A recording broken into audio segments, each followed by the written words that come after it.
ऐसे में चलिए बात कर लेते हैं राजधानी दिल्ली की, जहां पर अभी भी बारिश का संकट बना हुआ है और इस बारिश के संकट से कहीं ना कहीं लोग इस वक्त आफत में दिखाई दे रहे हैं। ये तस्वीर आप देखिए दिल्ली, जम्मू कश्मीर, उत्तराखंड, हिमाचल और पंजाब की, जहां चारों तरफ पानी ही पानी है। तो दिल्ली की अगर हम बात करते हैं तो यहाँ राहत की बात जरूर की जा रही थी बारिश से, और ऐसा हुआ भी कि धूप खिली थी, लेकिन जो यमुना का स्तर है उसमें कोई कमी नहीं दिखाई दे रही है, इसलिए लोग अभी भी डरे हुए हैं। और मौसम विभाग कह रहा है कि हालांकि 2-3 दिन धूप जरूर निकली, लेकिन अब बारिश का संकट मंडरा रहा है। यानी कि लगातार मौसम विभाग की तरफ से ये अलर्ट जारी किया गया है कि आने वाले दिनों में बारिश हो सकती है। येलो अलर्ट भी दिल्ली के लिए जारी कर दिया गया है।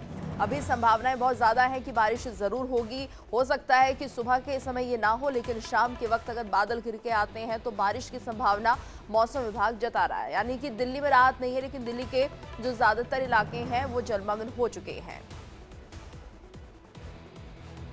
तो लगातार दिल्ली के लोग इस वक्त परेशान हो रहे हैं और जो कैंप्स लगाए गए हैं उनमें शरण ले रहे हैं। वहीं अगर हम बात करते हैं राजधानी दिल्ली की, तो यहाँ भी बारिश का संकट जिस तरह से बना हुआ है, आप देखिए कहाँ कहाँ पर ये संकट है। निगमबोध घाट, यमुना बाजार, सिविल लाइंस, मोनेस्ट्री मार्केट जो कि आईएसबीटी में है, वासुदेव घाट, I2 बैराज, ये है दिल्ली के वो इलाके जो इस वक्त बहुत ज़्यादा डरे हुए हैं, क्योंकि यहाँ पर जल भराव हो रखा है। जो यहाँ के स्थानीय लोग थे उन्हें शिफ्ट कर लिया गया है, लेकिन वहाँ भी उन्हें राहत नहीं मिल रही है, क्योंकि लगातार जो सुविधाएं हैं उनका अभाव वो देख रहे हैं। लेकिन ये जो इलाके हैं दिल्ली के, वो ज़रूर इस वक्त कह सकते हैं कि अलर्ट मोड में है। निगमबोध अगर घाट की बात करें, जहाँ पर 5 से 6 फीट तक पानी भर चुका है। यमुना बाजार की बात करें, जहाँ पर 7 से 8 फीट तक पानी भर चुका है। लोगों का रेस्क्यू तो किया गया, लेकिन अभी भी जो लोग हैं वो अपने घर वापस लौटना चाहते हैं। सिविल लाइंस में जगह जगह पानी हम देख रहे हैं। तो मोनेस्ट्री मार्केट की बात करते हैं तो ये जो पूरी मार्केट है एक तरह से पानी के अंदर समाती हुई दिखाई दे रही है। वासुदेव घाट पर बहुत ज़्यादा पानी भरा हुआ है। तो I2 बैराज की हालत भी बहुत ज़्यादा खराब हो गई है।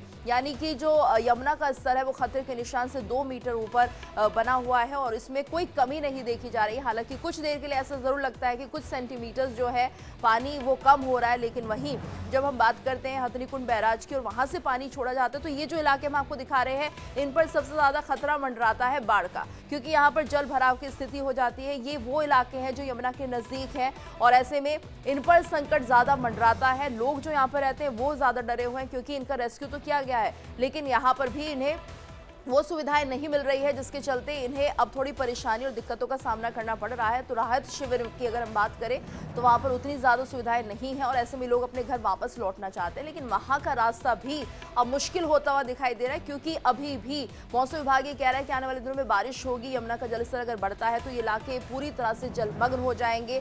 कहीं कहीं इन इलाकों में ये भी देखने को मिल रहा है जो पूरी नीचे की मंजिल है वो पानी में लबालब हो गई है। खतरा ये भी है कि अगर इस जगह पर कोई मकान बना हुआ है तो वो भी कहीं ना कहीं गिर सकता है और उसकी नींव भी कमजोर हो सकती है। चलिए आगे बढ़ते हैं। राजधानी दिल्ली और आसपास के इलाकों में यमुना में लगातार जलस्तर बढ़ता जा रहा है और ऐसी स्थिति में जिला प्रशासन के सामने सबसे बड़ी चुनौती इस बात की है कि जो लोग यमुना के आसपास के इलाके में फंस गए हैं उन्हें किस तरह से रेस्क्यू किया जाए। फरीदाबाद जिला प्रशासन ने कबूलपुर इलाके से एक ऐसी महिला को रेस्क्यू किया है जो 9 महीने की गर्भवती है, जिसके बाद उसने जिला प्रशासन का शुक्रिया किया। प्रशासन के मुताबिक अब तक वो कबूलपुर इलाके में 80 लोगों को रेस्क्यू कर चुके हैं, वहीं 70 से ज्यादा लोगों का रेस्क्यू ऑपरेशन अभी बाकी है। जिला प्रशासन का दावा है कि इन्हें भी जल्द ही रेस्क्यू कर लिया जाएगा। तो फरीदाबाद की तस्वीरें हैं जहां पर अभी भी लोगों का रेस्क्यू चल रहा है। गर्भवती महिला का भी इस दौरान रेस्क्यू किया गया।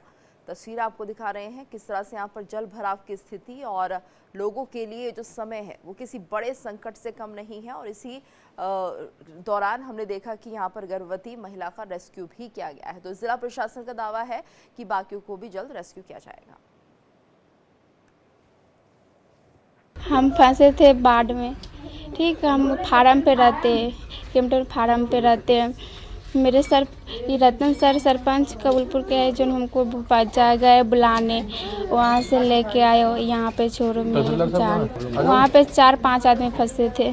अच्छा, मुझे पता नहीं, बैक एरिया में हम रहते हैं, मुझे पता नहीं चले। वहीं दिल्ली में बाढ़ का संकट बरकरार है। यमुना का जलस्तर कम होने के बाद भी राहत नहीं मिल रही है। निचले इलाकों में पानी घुसता जा रहा है, तो दिल्ली में बारिश का अलर्ट जारी है। ये बड़ी खबर दिल्ली से, जहां पर बाढ़ का संकट अभी भी बना हुआ है। यमुना का जलस्तर कम होने के बाद भी राहत नहीं मिल रही है। निचले इलाकों में पानी घुस चुका है, तो दिल्ली में बारिश का अलर्ट जारी किया गया है। तो निचले इलाकों में पानी अभी भी घुसा हुआ है, राहत कोई नहीं है। हाँ, ये जरूर है कि कभी कभी धूप दिखाई दे रही है, लेकिन उसके बाद भी दिल्ली में बारिश का अलर्ट अभी भी बना हुआ है। तो बाढ़ का संकट बरकरार है। यमुना का जलस्तर कम होने के बाद भी राहत मिलती हुई नहीं दिखाई दे रही है। निचले इलाकों में पानी घुसा हुआ है और उस हिसाब से अभी जो जलस्तर है वो कम नहीं हो रहा है, जिससे कि लोग वापस अपने घरों को जा सके, या ये कह सके कि अगर एक बारिश होती है तो वो जलस्तर बढ़ेगा नहीं। तो यहाँ पर दिल्ली में बारिश का अलर्ट भी जारी कर दिया गया है और लगातार जो लोग हैं इस वक्त डरे हुए हैं और सुरक्षित स्थानों पर जा रहे हैं।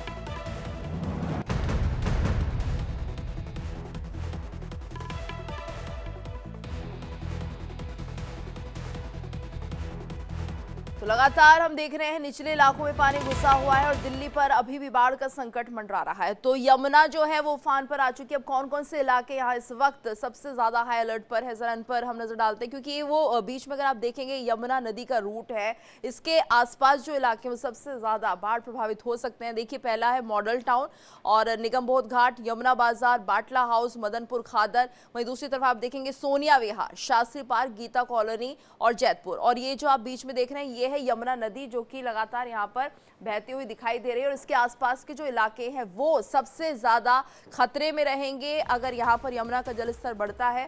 तो इसमें आप देखेंगे मॉडल टाउन, निगमबोध घाट, यमुना बाजार, बाटला हाउस, मदनपुर खादर, जैतपुर, गीता कॉलोनी, शास्त्री पार्क, सोनिया विहार। तो ये वो इलाके हैं, ये वो एरियाज हैं जो सबसे ज़्यादा बाढ़ प्रभावित हो सकते हैं, जहाँ पर सबसे ज़्यादा खतरा मंडरा रहा है। और इन इलाकों से लोगों का रेस्क्यू कर भी लिया गया है, लेकिन अभी भी जो लोग हैं वो अपने घर वापस पहुंचना चाहते हैं, या जो लोग आए हैं उन्हें ये लग रहा है कि जल्द से जल्द पानी कम हो तो हम जाएं, लेकिन खतरा टला नहीं है। यही बार बार जो है मौसम विभाग चेता रहा है कि आप अभी सुरक्षित रहिए। जो लोग बाहर आ चुके हैं रेस्क्यू करके, वो बाहर ही बने रहें, क्योंकि अंदर जाना खतरनाक हो सकता है।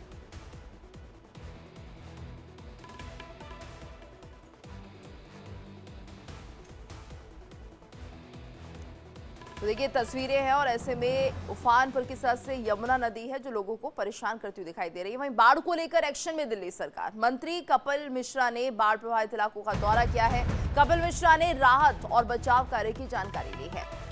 तो बाढ़ को लेकर एक्शन में दिल्ली सरकार, और यहाँ पर देखिए किस तरह से मंत्री कपिल मिश्रा ने भी बाढ़ प्रभावित इलाकों का दौरा किया। कपिल मिश्रा ने राहत और बचाव कार्य की जानकारी ली है।